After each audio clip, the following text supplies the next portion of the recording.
Итак, всем привет, кто меня слышит и видит. Сегодня я вам хочу показать, как я сделал вот эту вот штуку, вот это чудо чудесное. Давно я уже задумался над тем, как бы сделать более что-то мощное из, фрезер, короче. Я деревянными всеми этими делами увлекся более года назад всего лишь, так что я начинающий, прям очень начинающий. И первым делом я купил себе фрезер ручной на 1300 ватт. Вроде сначала все нравилось и так далее. Но потом, когда начал приобретать более такие, скажем так, специфические фрезы, то этот фрезер уже не тянет их просто-напросто. Потому что фрезы крупные, до 40 миллиметров в диаметре. Вот. И поэтому на фрезере надо работать примерно где-то 5000 оборотов. А на 5000 оборотов он выдает, наверное, 200, может быть 300 ватт максимум. И когда я задумался, вот могилевская циркулярка, Фуганов циркулярка, наверное, многие ее знаете, в интернете отзывов много о ней, все время отрицательные. Но мне кажется, это все надумано. За свои деньги, за свои 15 тысяч, он себя отрабатывает запросто. Вот, я задумался, что раз есть свободный вал, то есть край свободный, то его можно приспособить под фрезер. И полез на YouTube, посмотрел, то все, и как таковых роликов не нашел об этом. Тогда пошел по форумам искать, смотреть отзывы и так далее. И кое-что нашел, нарыл. Короче, я сюда поставил патрон со старой советской дрели. Так, но это я уже потом, когда разберу, покажу вам это все. Вот. И в патрон зажимается фреза. И вот отзывы такие, что то фреза бьет, не чисто режет, потому что у фуганка скорость 5000 оборотов, и этого для концевых фрез якобы мало. То есть концевая фреза будет резать там с задирами, кое-как, дергаться будет и так далее. Ну и сейчас я вам, наверное, сразу покажу, как она работает. Вот у меня стоит фреза, это самая широкая по ширине фреза. Покажу, как она работает. Потом покажу, как работает самая большая в диаметре фреза. А дальше уже разберу станок и покажу вам, как дальше все работает. Итак, кто приверженец техники безопасности, не знаю, или зажмурьтесь, или как, я подаю обычно все руками. Если, конечно, сильно тонкая деталь, тогда уже. Итак, начинаем.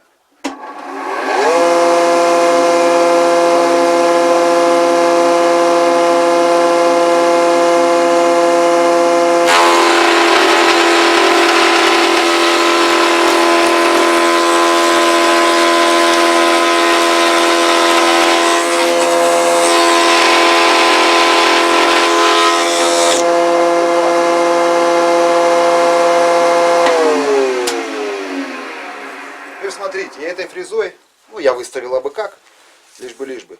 Этой фрезой, так, видно ее хоть? Видно. Вот. Этой фрезой, в отличие от ручного фрезера, я прохожу все за один раз. То есть полностью на всю глубину фрезы я делаю прорез на один раз. За один проход.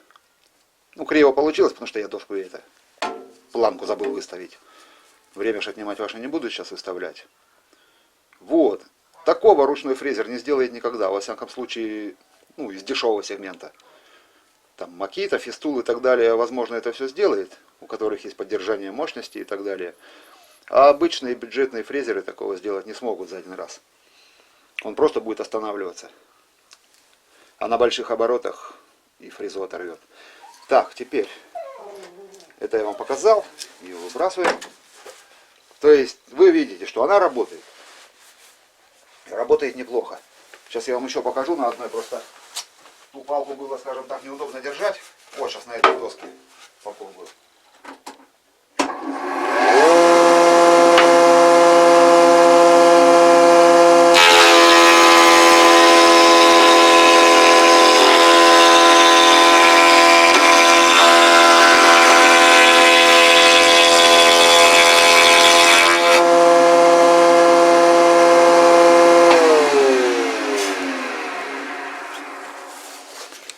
И вот что получается.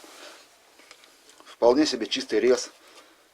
Вот эти маленькие, как их там, заусины, волосня, она от любой фрезы есть. Это все убирается потом наждачкой и так далее. Вы один раз увидели, что она дернулась, это когда попала вот на это отверстие. Вот это отверстие, фреза попала, и доска у меня чуть подпрыгнула. А так, у кого уже рука набитая, видать, ну или как сказать. Короче, видите, что ничего сложного, спокойно идет, фреза режет. Я же говорю, за один проход она делает сразу свою работу. А это в этой работе плюс большой. Так, теперь эту доску тоже я убираю. Теперь, наверное, переходим к устройству, если кому интересно. Сейчас я камеру сниму, и мы перейдем к устройству. Опа. Ну, устройство простое, просто стол. Обычный стол, то есть железный лист. Эту планку я взял с нее же, с Могилевки, для строгания. Она там мне редко нужна, и поэтому я ее сюда присобачил. Все, профиль 20 на 40. Везде у меня стоит профиль 20 на 40. Планку я сделал, чтобы она выше была. То есть вот два кусочка профиля. Поперек профиль, к нему прикручен уже. Эта планка прикручена. Ну и тут на барашках все это дело отпускается. И оно все двигается. Как мне надо. Ближе выдвигаю. С этим тоже все понятно. Так? Понятно. Дальше. Теперь, пока я не снял стол, сразу покажу снизу. Снизу для точности регулировки я поставил линейки. Вот это темно. Ну вот с двух сторон у меня по профилю, который ходит вместе со столом, стоят две линейки. То есть стоит у меня, выставил стол сначала ровно-ровно на центр фрезы. Вот сюда вот выставил стол. И дюбелем сделал, ну, накернил, короче, точки. Короче, у меня тут показывает 290 центр, там 250. Линейки это все старые рулетки. Вот. Вывел 0, а дальше мне уже сколько надо, я по миллиметру, по 2, по 3, по 4 прибавляю это все. Так, а теперь я, наверное, сейчас сниму стол. И покажу вам, а что тут показывать. Ну да, как у меня соединения идут. Сейчас откручу по-быстрому. Опа. Не знаю, может быть это я вырежу, а может быть оставлю. Посмотрю, сколько времени у меня займет. Вот сюда надо еще барашки мне сделать обязательно.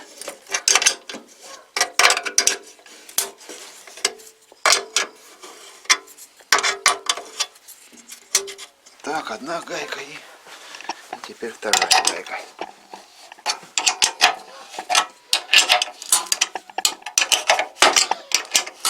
Опа, прошел мой стол, видите, он сам сдвинулся. То есть гуляется легко и свободно и непринужденно. Так, теперь надо с камеры его и снять. Итак, я его снимаю. Ай. Вот так вот. Снял. Поставил. Есть.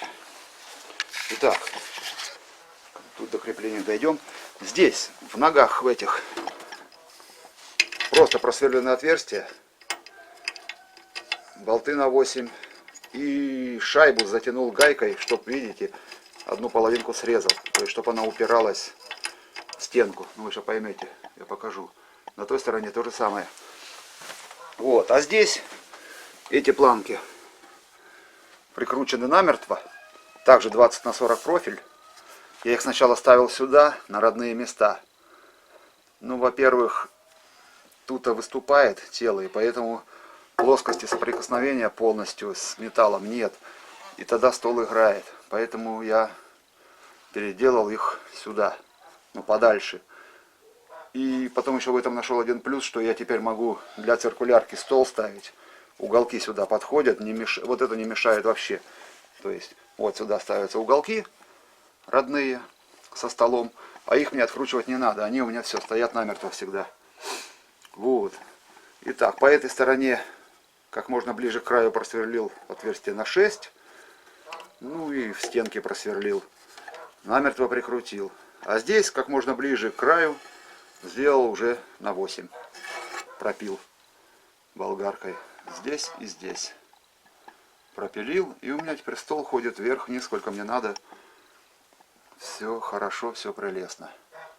Так, теперь будем разбираться с патроном. Потому что я читал на форумах, что патрон с конусом для боковой нагрузки не предназначен. Ну, то есть его будет вырывать. Потихоньку, потихоньку он будет, ну, короче, он сползет и улетит неизвестно куда. Или в лоб, если повезет в стенку. Сейчас я покажу, как я решил эту проблему. Так, короче, получится у меня одной рукой открутить это дело. Ли.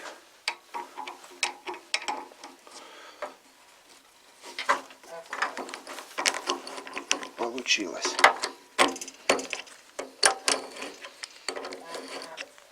Так, снимаем фрезу. Вот, это у меня самая широкая фреза.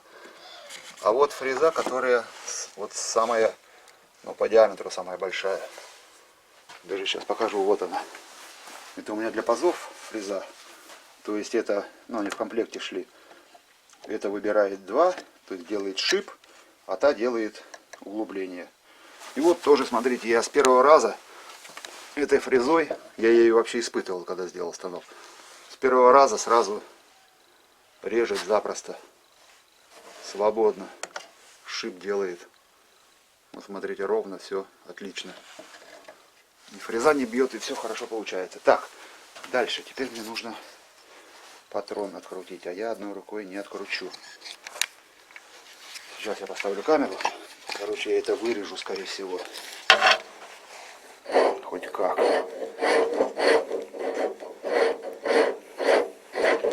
Может, не вырежу.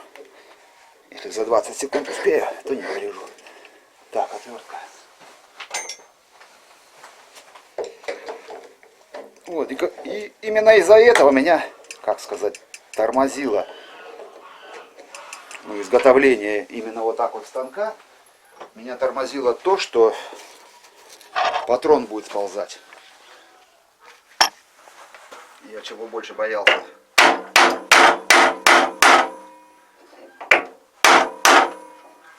Так.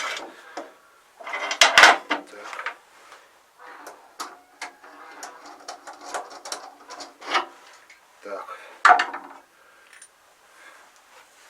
Вот. Так, наверное, не буду я вырезать. Извините, что вам пришлось 20 секунд 30 подождать. Итак, вот он патрон, который я снял.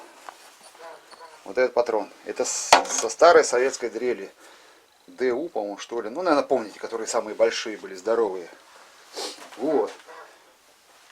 А вот я что нашел у нас теперь в магазинах. Один и тот же диаметр, один и тот же конус. Конус один и тот же. Вот этот патрон, который в магазине нашел. Так, сейчас. Сначала вот этот. Вот в этом вы... Вот, видите, тут проточка не полностью. Тут есть паз. Паз под вот такой вот болтик на 8. С патаем. То есть я ставлю патрон, зажимаю болтиком. И так как у нас направление вращения самого вала позволяет, ну как сказать, то есть патрон у нас никогда не ослаблен, потому что он на затяжку болта идет. Направление вращения вот так вот идет на затяжку болта. И этот болт держит патрон, и он никуда не денется. Но это есть только в советских патронах. Я купил в магазине новый патрон, а оказалось, сразу не глянул, тут просто вон никакого внутри нет ничего под болт. Полностью сквозное отверстие. И не знаю даже как вам сказать. Может, маленький конкурс объявлю или что. Если кто-то придумает способ вот этот патрон закрепить здесь и изнутри как-то его еще закрепить, пожалуйста, в комментариях напишите. 100 рублей на любую карту, на любой электронный кошелек, хоть на телефон, я тому человеку закину, если он действительно поможет мне в этом. Потому что мне хочется все-таки поставить вот этот патрон, он меньше. И, ну, короче, красивее, эстетичнее будет выглядеть, чем этот. Вот. Ну ничего, пока я работаю, и этот не бьет. Вы видели, наверное, что Сама циркулярка не дрожит, не вибрирует. Значит, все-таки в советское время умели делать. И умели делать хорошо. Во-первых, оно дошло до нас с тех времен. Во-вторых, работает. Центрация отличная. Так, что еще? С планкой разобрались. Здесь разобрались. По-моему, мы разобрались со всем. Ну да. А тех, кто ругает эти циркулярки, я скажу так. Чуть-чуть руки примените. И все тут будет отлично. Все тут работает. Небольшая модернизация. Зато у нее есть действительно мощь. 1,7 киловатта. Нормально. У меня с прижимным устройством строгаю, фуганком. Например, вот делал 2 туалета на заказ. По 30 досок на каждый туалет строгал дюймовку. Запросто. Так. Ну что ж такое, когда ролик собираешься снимать, мыслей много. А как надо резко сказать, все. Так, наверное, все. Понравилось видео, ставьте лайк, подписывайтесь на мой канал. Я вам буду очень благодарен. И не забывайте, пожалуйста, за вот этот конкурс, что я объявил. Я действительно отвечаю, что если кто-то мне поможет, только сварку не предлагать. А вот как-то с резьбой, чтобы решить этот вопрос. Чтобы этот патрон, как его тут вымудрить, чтобы его можно было так же само фиксировать, как и старый патрон. Вот. Так, все. Всем пока. Да, и подписчикам хочу сказать, не обижайтесь на меня, что я редко выкладываю видео раз в месяц, потому что, выкидывать все подряд я выкидывал, когда я только начинал канал, всякую белиберду. Мне это надоело, да и просмотров на таких видео нет. И теперь я стараюсь выкидывать лучше раз в месяц, но что-то действительно дельное, что может вам помочь. И поэтому еще раз извините. У меня как мысли приходят более-менее, как я считаю, более-менее дельные. Я делюсь ими с вами. Так, все. Всем пока. До новых встреч.